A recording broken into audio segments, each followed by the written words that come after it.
Kailangan mo ba ng dokumento tulad ng birth certificate, marriage certificate, death certificate at SENOMAR? Narito ang GMH Online Processing Service kung saan ang dokumentong hiling, proseso ay sagot namin. Sa serbisyong ito, maaari nang tumanggap ng mga request at magproseso ng mga kailangang dokumento na certified ng PSA tulad ng birth certificate, marriage certificate, death certificate, at SENOMAR.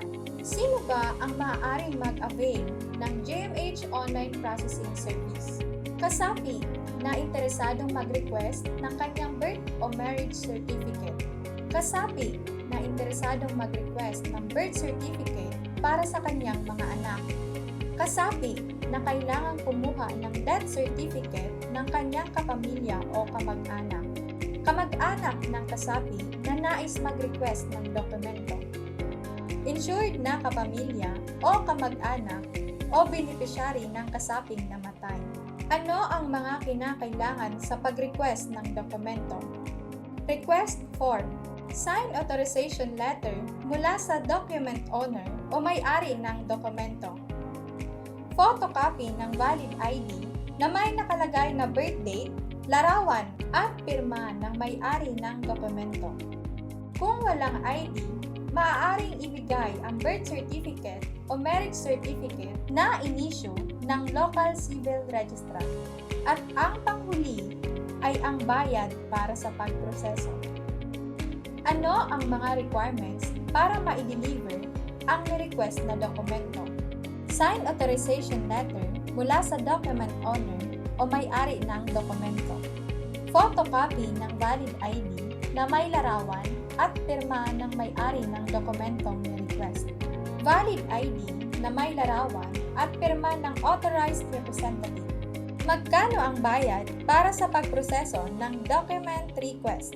Para sa birth certificate, marriage certificate, o death certificate, ang bayad ay nagkakahalaga ng 375 pesos.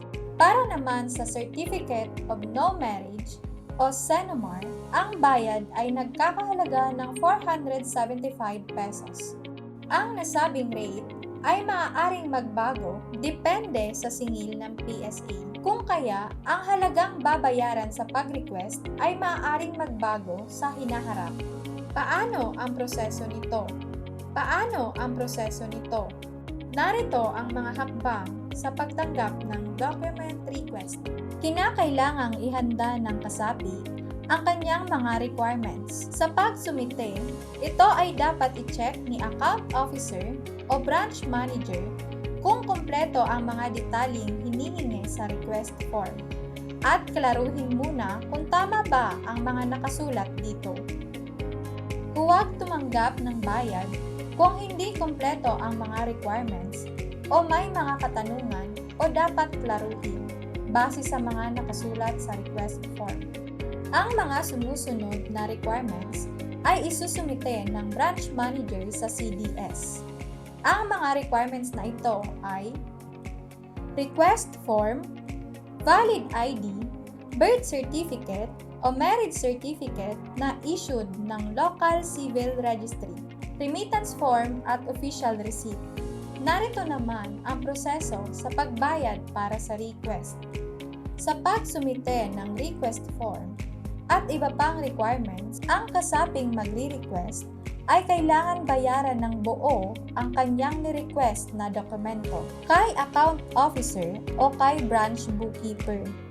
Ang account officer o branch bookkeeper ay magbibigay ng resibo ayon sa binayarang dokumento. Ang nasabing bayad ay dapat i-interbranch sa home office. Ang otorisadong empleyado sa home office ay gagamitin naman ang GMH account para bayaran ang document request sa mga accredited payment channels ng PSA.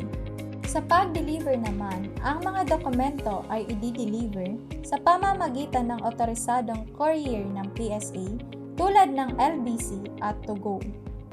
Ang pagproseso ng request ay magsisimula isang araw pagkatapos magbayad. Ang ni-request na dokumento ay i-deliver sa loob ng 3 o 4 na linggo pagkatapos itong mabayaran. Ang otorisadong tatanggap ng mga i-deliver na dokumento ay ang branch manager. Maaari bang kanselahin ang document request?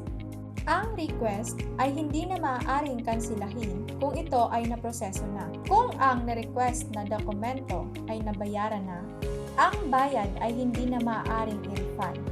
Dahil ito ay considered na service rendered ng PSA.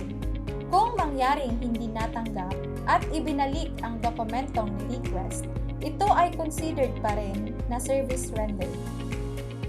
Ang mga dahilan kung bakit ibinabalik ang mga dokumento ay ang maling address na ibinigay ng requester sa system, paglipat ng tirahan at iba pang kaparehong pangyayari.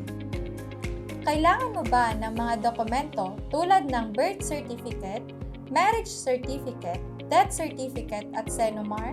Mag-avail na ng GMH Online Processing Service, kung saan ang dokumentong hiling proseso ay sagot namin.